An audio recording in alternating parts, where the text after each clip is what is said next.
Rapat dengar pendapat DPRD Kabupaten Nia Selatan berlangsung ricuh. Situasi nyaris tak terkendali saat salah seorang anggota DPRD melemparkan gelas kaca ke arah ketua DPRD. Dalam rekaman video amatir terlihat rapat dengar pendapat pimpinan DPRD Kabupaten Nia Selatan bersama mahasiswa dan Dinas Pendidikan setempat berlangsung panas. Hal itu terjadi saat seorang anggota DPRD dari fraksi Gerindra bernama Aris Agustus Daci melayangkan interupsi namun tidak ditanggapi pimpinan sidang. Aris Agustus secara tiba-tiba melemparkan gelas kaca ke arah pimpinan rapat dan kericuhan pun tak terelakkan. Pecahan gelas kaca melukai Ketua DPRD Nisel, Sidi Adil Harita, dan sejumlah anggota DPRD yang lain. Rapat dengar pendapat yang tengah berlangsung membahas pembebasan biaya pendidikan yang diberikan oleh pemerintah daerah Nia Selatan akhirnya dibatalkan.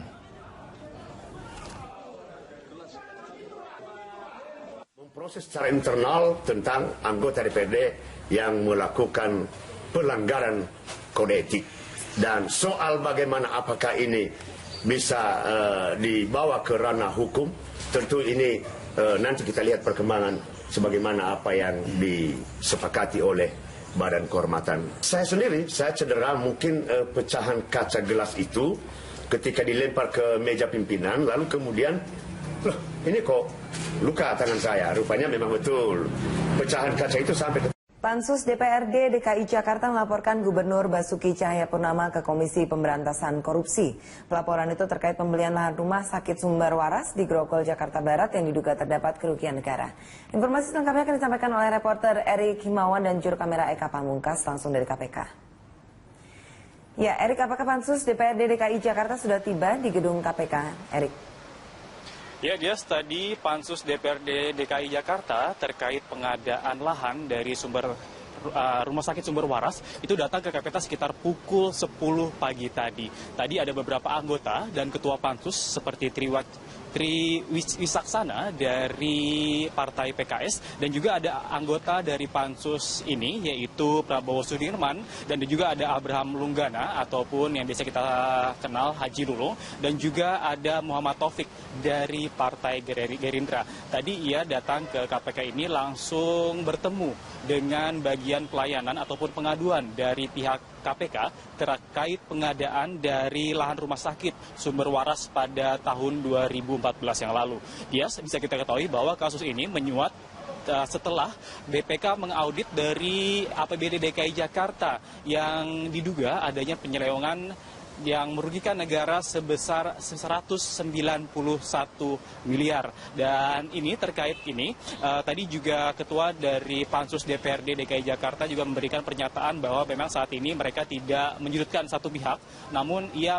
ingin melaporkan bahwa Pemprov DKI harus berhati-hati terkait pengadaan ataupun pengeluaran uang yang ada pada Pemprov DKI Jakarta. Namun yang menariknya, kami sebelum ke KPK sempat menemui Gubernur DKI Jakarta Basuki Cahayapurnama.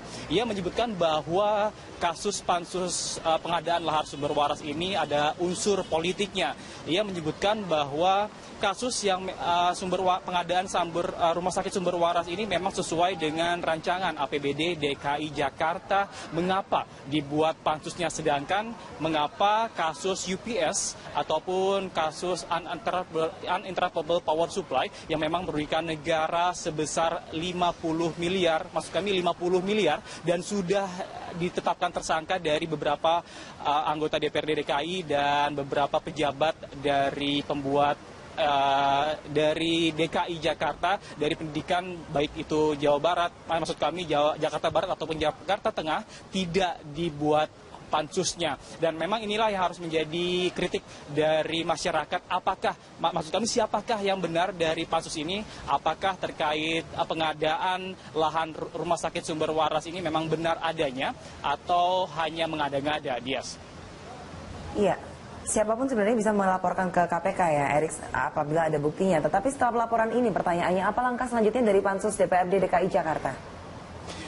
Ya, Dias, memang langkah selanjutnya dari Pansus DPRD DKI Jakarta terkait pelaporannya hari ini, tadi Ketua Pansus Triwisasana tadi mengatakan bahwa Pemprov DKI Jakarta harus mengembalikan uang sebesar 191 miliar kepada dari bendahara DPRD DKI Jakarta. Dan selain itu juga tadi Triwisasana menjelaskan bahwa kasus ini juga harus ditelusuri ataupun diaudit lebih lanjut dengan KPK, karena ini adalah awal mulanya adalah laporan dari investigasi dari BPK. Namun kami mendapatkan informasi dari beberapa sumber, Dias, bahwa saat ini BPK masih mengaudit terkait berapa jumlah kerugian negara yang memang saat ini dirugikan dari DKI Jakarta. Namun sayangnya dari Pansus DPRD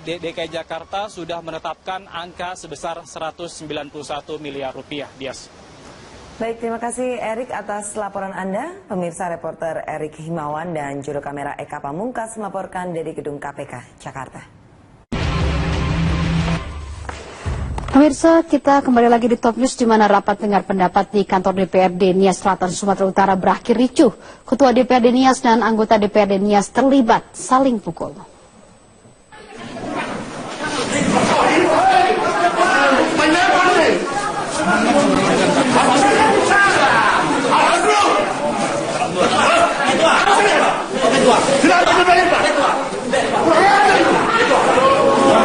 Inilah suasana sidang rapat dengar pendapat yang awalnya berjalan lancar, namun akibat banyaknya interupsi, suasana rapat pun menjadi tegang. Seorang anggota DPRD Nias Selatan, Aris Agustus Daci, melemparkan gelas ke arah meja pimpinan rapat, Sidi Adil Harita, karena tidak memberikan kesempatan untuk interupsi. Ketua DPRD Nias yang kesal langsung berusaha untuk memukul Aris. Beruntung usaha pemukulannya dihalangi oleh anggota DPRD lainnya. Rapat yang dihadiri juga oleh Dinas Pendidikan Kabupaten Nias Selatan, Yayasan Sekolah Tinggi Ilmu Ekonomi Nias Selatan, beserta dengan para mahasiswa membahas tentang pembebasan biaya pendidikan gratis sesuai dengan program pemerintah daerah setempat.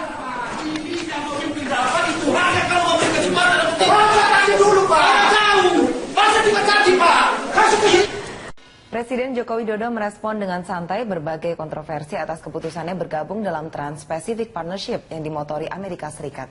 Presiden menilai keputusan itu tidak akan merugikan Indonesia maupun hubungan Indonesia dengan Tiongkok.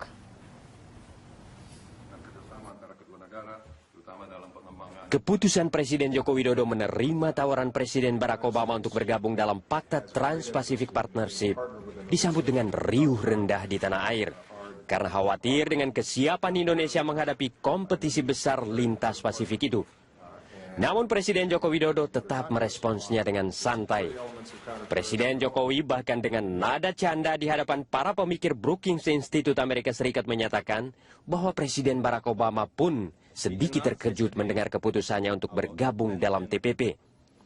Namun Jokowi tetap yakin dengan kesiapan Indonesia melalui berbagai gebrakan yang dilakukannya. Mulai dari percepatan pembangunan infrastruktur hingga reformasi birokrasi dan deregulasi.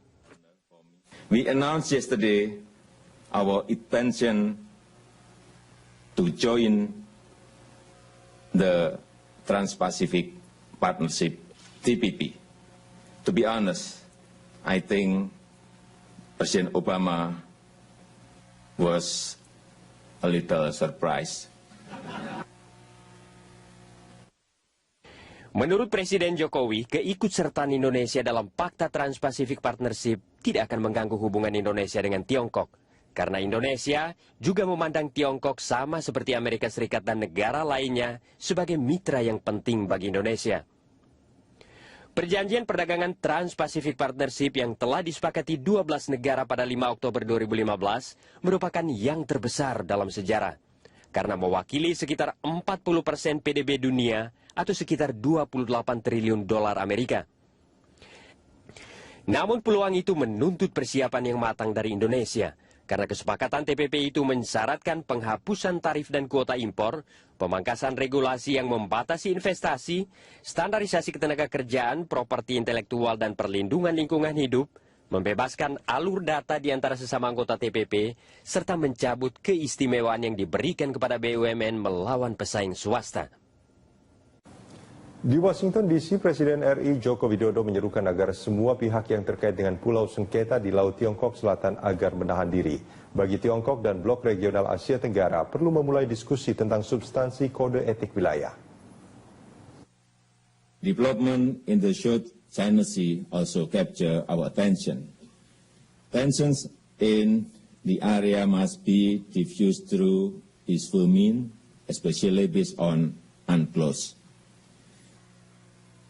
Indonesia is not a party to the dispute, but we have legitimate interest in peace and stability there. That is why we call all parties to exercise restraint and refrain from taking action that could undermine trust and confidence and put at risk the peace and stability of the region. Presiden Joko Widodo pagi tadi tiba di Bandara Internasional Sultan Mahmud Badarudin II, Palembang, Sumatera Selatan. Ya, Presiden mempersingkat kunjungannya ke Amerika Serikat karena bencana kabut asap yang memburuk di tanah air. Pesawat kepresidenan yang membawa Presiden dan sejumlah Menteri Kabinet Kerja tiba di Palembang sekitar pukul 8.30 waktu Indonesia bagian Barat. Presiden Joko Widodo akan berkantor di wilayah yang mengalami kebakaran lahan dan hutan di Sumatera Selatan. Dengan didampingi sejumlah menteri seperti Menko Polhukam, Menteri Pendidikan dan Kebudayaan, Menteri Kesehatan, Ketua BNPB dan pejabat di Sumatera Selatan melakukan rapat terbatas di ruang rapat VVIP Bandara Sultan Mahmud Badarudin II, Palembang. Usai melakukan rapat terbatas, Presiden langsung melakukan perjalanan melalui jalur darat menuju Kabupaten Ogan Komering Ilir. Presiden Joko Widodo mengatakan hari ini akan meninjau langsung kebakaran lahan di Kecamatan Air Sugihan.